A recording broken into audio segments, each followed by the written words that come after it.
Is Florida Gators head coach Billy Napier on the hot seat for the 2024 season? We're going to have that conversation here today on Locked On Gators. You are Locked On Gators, your daily podcast on the Florida Gators.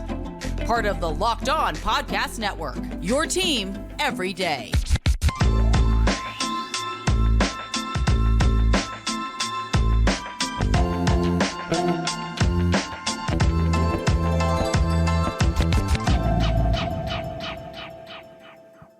Hello, and welcome back to another episode of Locked On Gators, part of the Locked On Podcast Network, your team every day. Thanks for making Locked On Gators your first listen of the day. We are available daily and free wherever you listen to the podcast and on YouTube. Happy Tuesday. I'm Brandon Olsen. Find me on Twitter at WNS_Brandon. Find all my written work with Giants Country NFL 33. Hope you all enjoyed, hopefully, an extended weekend that you had. Today's episode of Locked On Gators is brought to you by FanDuel. Make every moment more. And right now, new customers get $150 in bonus bets guaranteed when you place a $5 bet. Doesn't have to win. Visit FanDuel.com/lockedon to get started. And we're going to have the conversation about Billy Napier being on the hot seat, whether he is or isn't, whether he should or shouldn't be.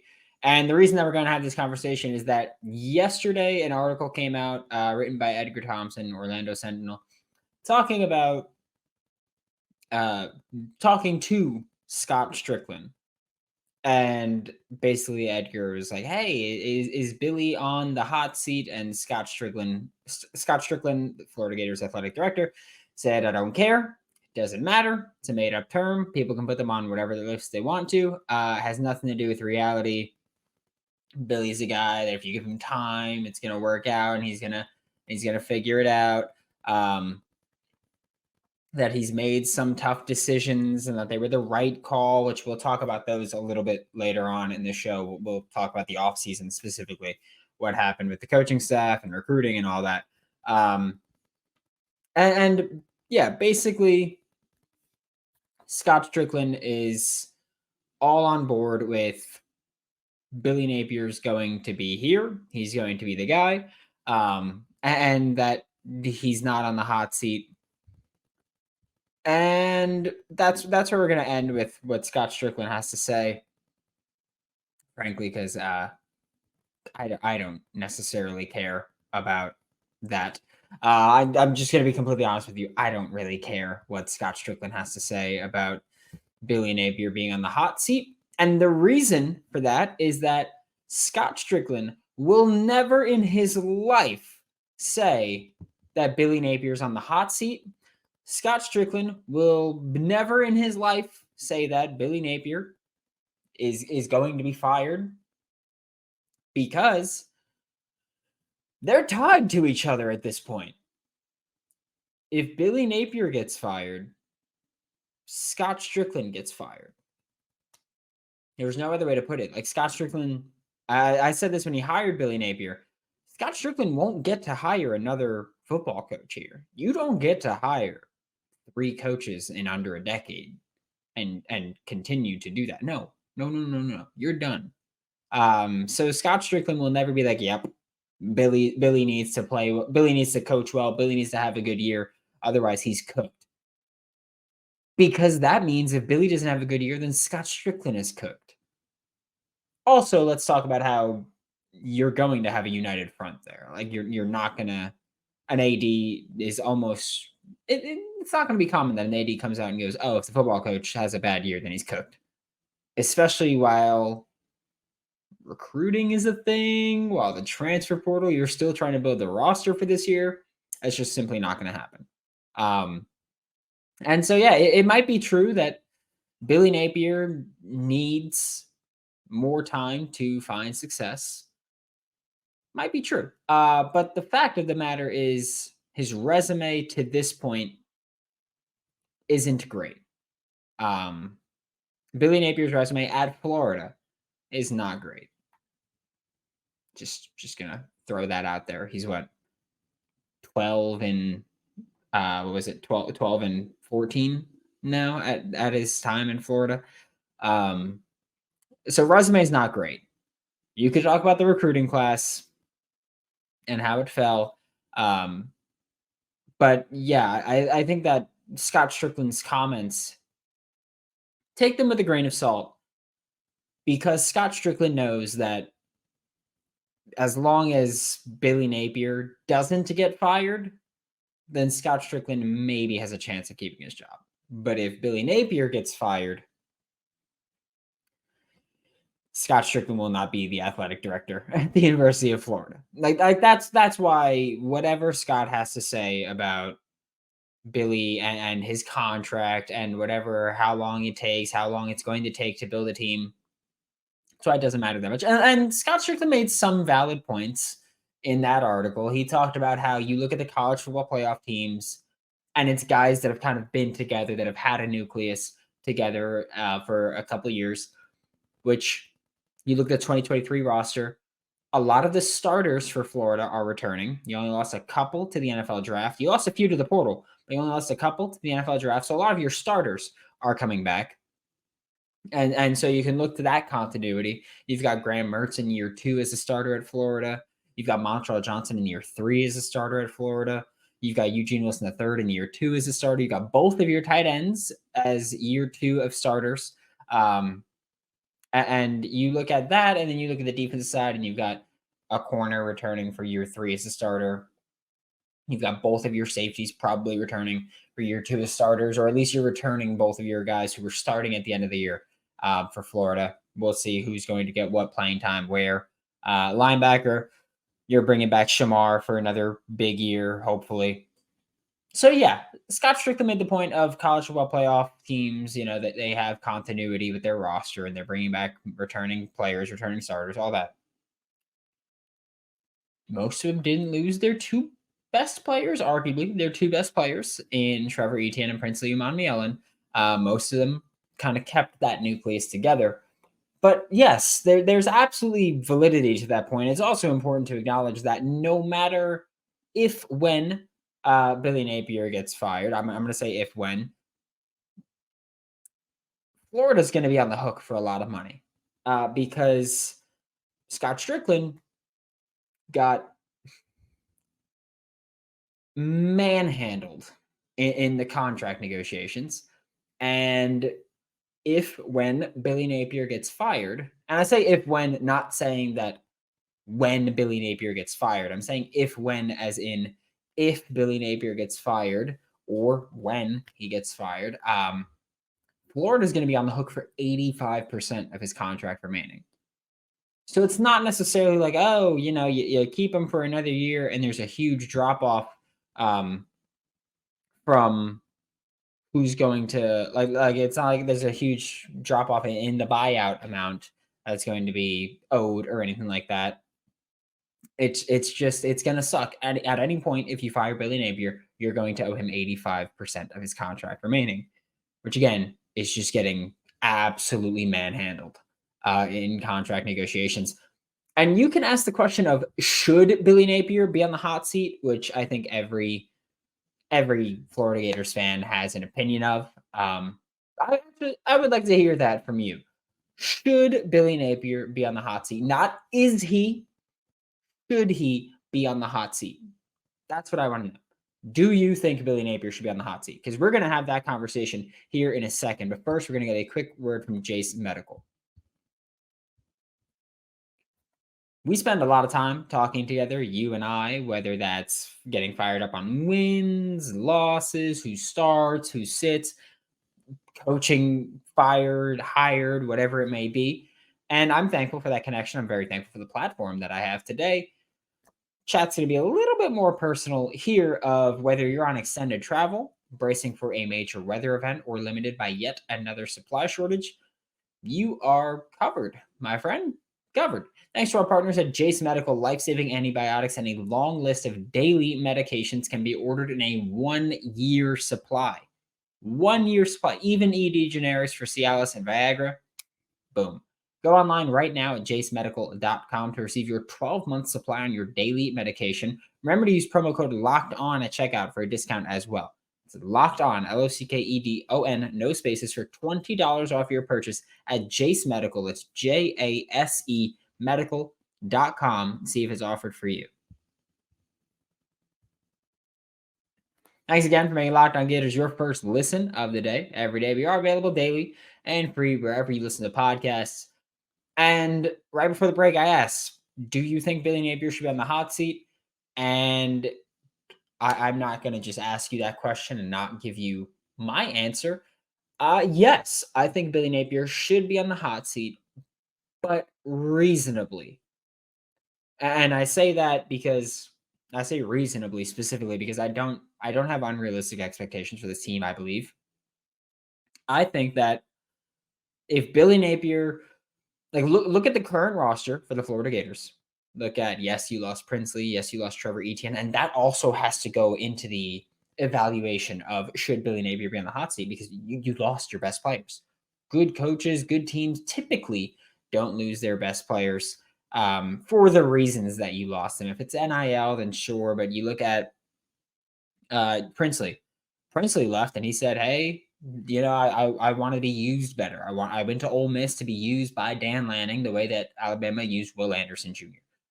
You look at Trevor Etienne. He left because he wanted to win football games and wanted to run behind a better offensive line and be the lead back, That's never going to be a thing in modern football, and especially not going to be a thing in Georgia. So I don't even care about that part of the argument. It's to win and be behind a better offensive line and a good amount of money, but obviously his family already has money from his brother. So I think you look at all that rough. I know that I've put the video out before where I spoke to multiple players, and a few of them gave me the reason that they left was development and strength and conditioning program. Again, we'll talk about in the next segment. But I think that yes, Billy Napier should be on the hot seat reasonably. I don't just mean you didn't win 10 games, get the F out of here. No. I think you look at the current roster, which you also, again, have to evaluate that the current roster is the way that it is because of Billy Napier. And you look at the schedule, which is obviously completely out of his control. And I do think that I do think Florida has the toughest schedule I've ever seen. You have 11 Power 5 opponents and one FCS opponent in Samford. But I think that you also have to acknowledge that part of that's just the way things shook out. Like you got UCF when they went to the Big 12. That was supposed to be your Group of 5 game. You're getting Florida State when they're coming off of a almost playoff run, great year. You're getting a lot of these teams when they're hitting their stride, and that's what really sucks with some of this. Like, you're getting Ole Miss when they've built a fantastic team. If you win 7 games, I think you deserve another opportunity.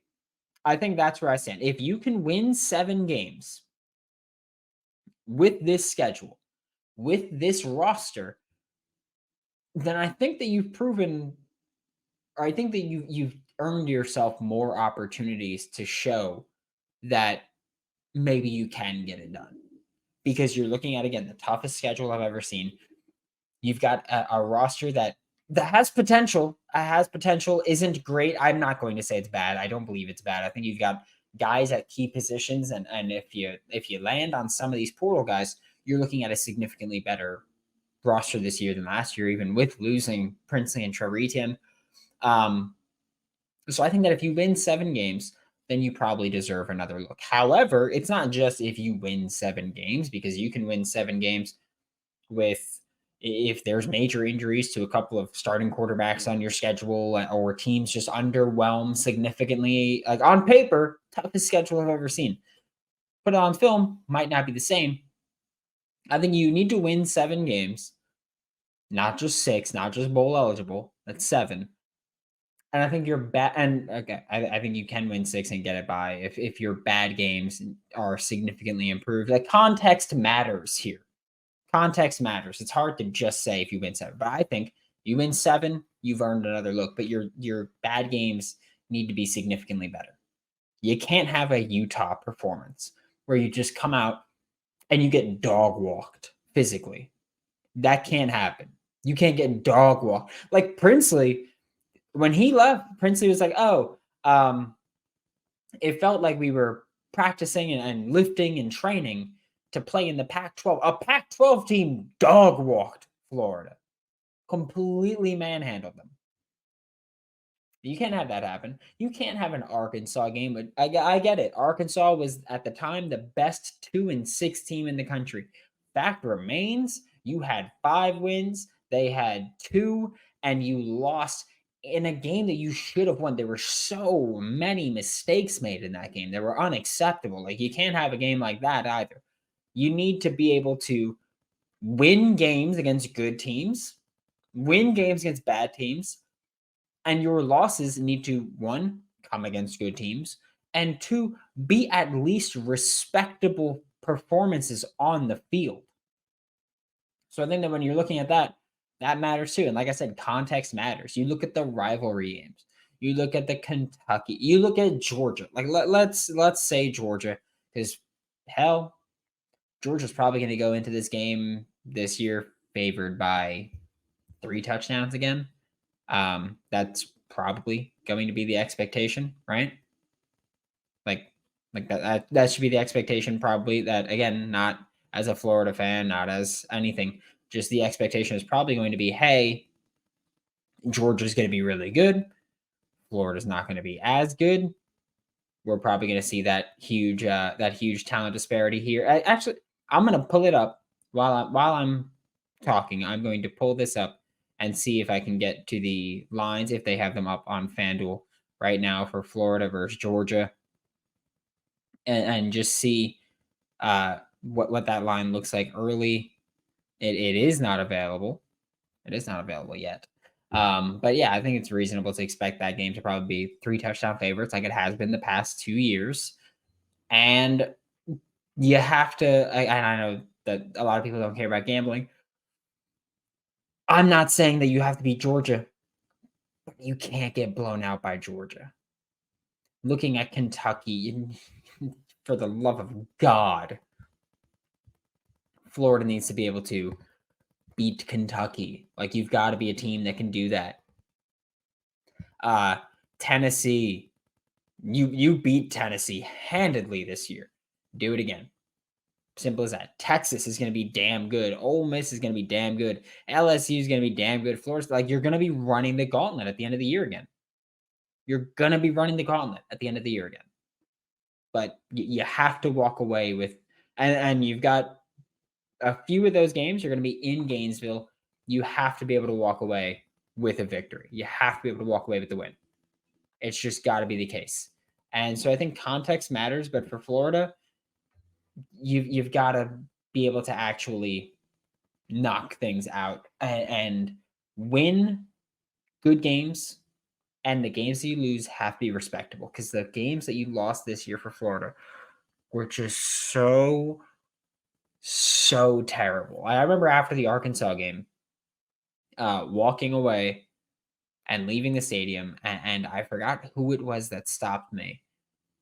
But they were like, "Oh, what are you going to say in your postcast?" And I was just like, I don't know, because what I want to say, I'm not allowed to say on camera. Like, I'm not allowed to say about it. And like, you can't have losses like that. That it's just unacceptable. Honestly, if you have a loss like that again, just cut ties immediately and just call it a day. And I know that's me being emotional, mad, whatever the hell you want to say. But you just can't have losses like that. It's unacceptable. Absolutely unacceptable for Florida. Now, we'll talk about this past offseason, because I do think that it is important to acknowledge what changes have been made, what changes weren't made that should have been made. We'll talk about that in a second, but first we're going to have a quick word from FanDuel here. Today's episode of Locked On Gators is brought to you by FanDuel Sportsbook. The NFL playoffs, I mean, they're beautiful. I'm just going to tell you, they've been fantastic. Very profitable, we'll say, as well.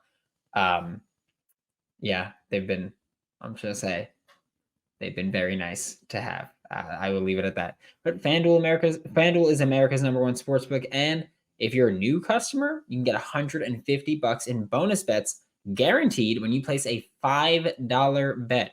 It's $150 when you place a $5 bet. Doesn't have to hit. Win, lose, put it on something crazy. There's a ton of game specials out there now for the NFL. I had Amon-Ra, St. Brown, and Puka Nacua to combine for 200 yards. And it was like, it was something insane. It was like plus 450 or something like that. And it cashed in the third quarter. They're awesome. Visit FanDuel.com/lockdown and make your first bet a layup. And remember that FanDuel is an official partner of the NFL. To wrap up today's show, we are talking about the moves that the Florida Gators made this past offseason, because I think that's also important to acknowledge with talking about, should this coach be on the hot seat? Will this coach be on the hot seat? All that stuff. Coaching staff moves, I don't think are done. You look at Sean Spencer and Corey Raymond were let go right after the season. And I've said before, I don't know the specific reasons for why they were let go, but I will say that I think part of it might be because of loose lips. Just guys that they might have been guys that talked a lot, and that's why they were let go. Like, notice how Florida has had significantly less leaks since those guys have been gone. Maybe that played a part in that of Florida. I feel like every year we kind of went through. Oh, Florida is recruiting this guy. Florida feels like they're going to land this guy, and then they don't when another rival scoops in and makes the move there. That hasn't really happened since Corey Raymond and Sean Spencer left. So maybe that was part of it. That's been my theory of why those two specifically were fired at the times that they were, when they were both on expiring contracts as well. Looking at Rob Sale, Darnell Stapleton, I don't know what the changes are going to be. You have to imagine that there's going to be some kind of change there on the offensive line coaching staff, considering how poor recruiting has been and how poor play has been. I think that you gotta say something has to change there. I don't know what the answer is specifically, but something has to change there. You look at the moves that were made were, I want to say, aggressive, but I think a better adjective would be risky. I think you went with young guys like Gerald Chapman from Tulane. You went with Will Harris, who was with the Chargers and Washington before that. And Gerald Chapman was with LSU before and Cincinnati Bengals before. I think you added youth, and that's, I think, probably going to help you on the recruiting trail. I feel like that's one benefit of having young guys on this coaching staff, is that it's going to help relate to recruits. And we've talked so much about how it's about relationships. Like, so much of this is about relationships. And I think that that's a strong selling point of, we've got young guys that'll help us with recruiting and adding to the talent. I think that the hire of Will Harris, I think it was also great because I think it gets you into California as a recruiter.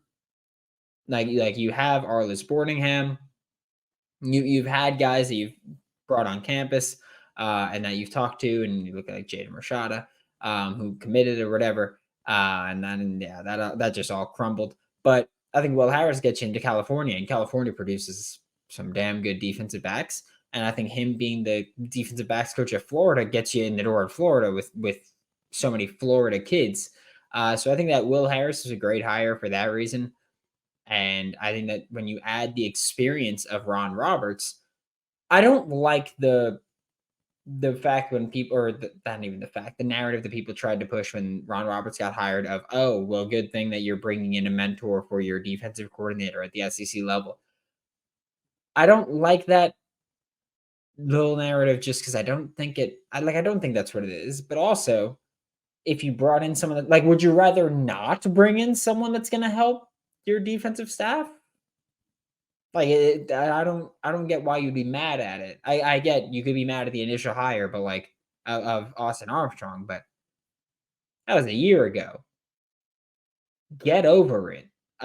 You've made adjustments, you've made changes. I think Ron Roberts will help Austin Armstrong kind of find his footing a little bit, maybe better. Will help him kind of adjust more to the Power 5 level as well. Will help him adjust to the offenses that Florida's going to see, especially when you look at Ron Roberts creepers, replacement blitzes, whatever you want to call them, how they've been used to stop the RPO. And then you look at the schedule next year, you're like, okay, Texas is going to do it. Ole Miss is going to do it a lot.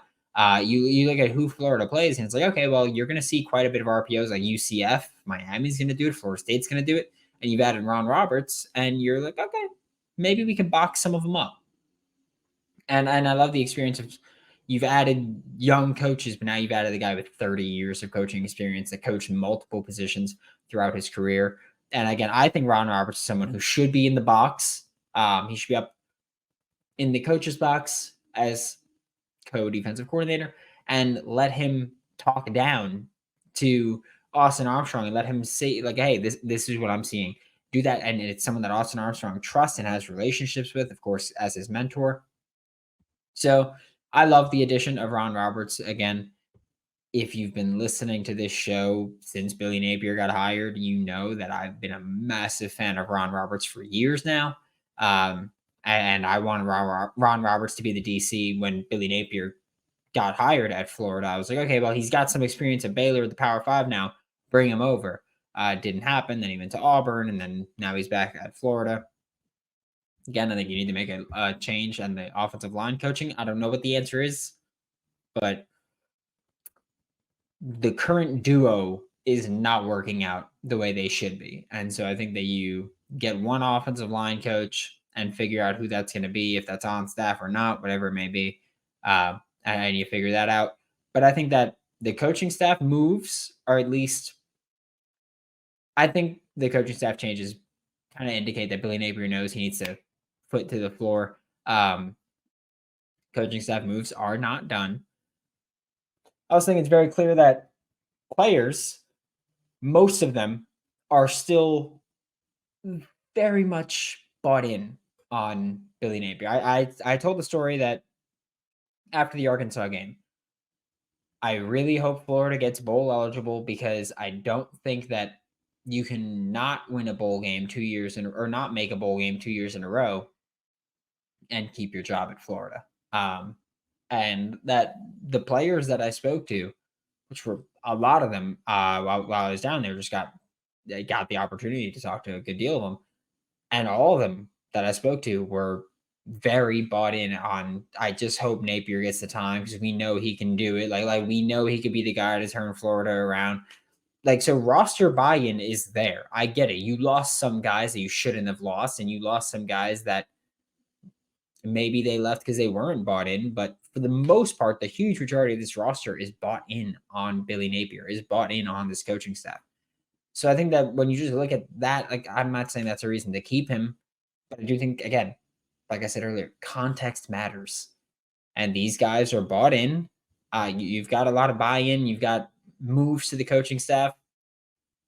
I think it's something to consider. But again, results need to be, like you need results at the University of Florida, and you haven't gotten them yet. So is Billy Napier on the hot seat?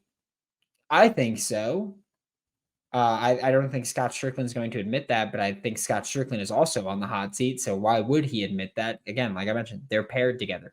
But should he be? Absolutely. Thanks for making Locked On Gators your first listen of the day. Every day we are available daily and free wherever you listen to the podcast. We'll be back tomorrow, maybe later, to talk more Florida Gators football for Locked On Gators. I'm Brandon Olsen. Don't forget to follow me on Twitter at WNS_Brent, Twitter, X, whatever, at WNS_Brandon. Find all my written work with Giants Country and NFL 33, and I will see you all next time.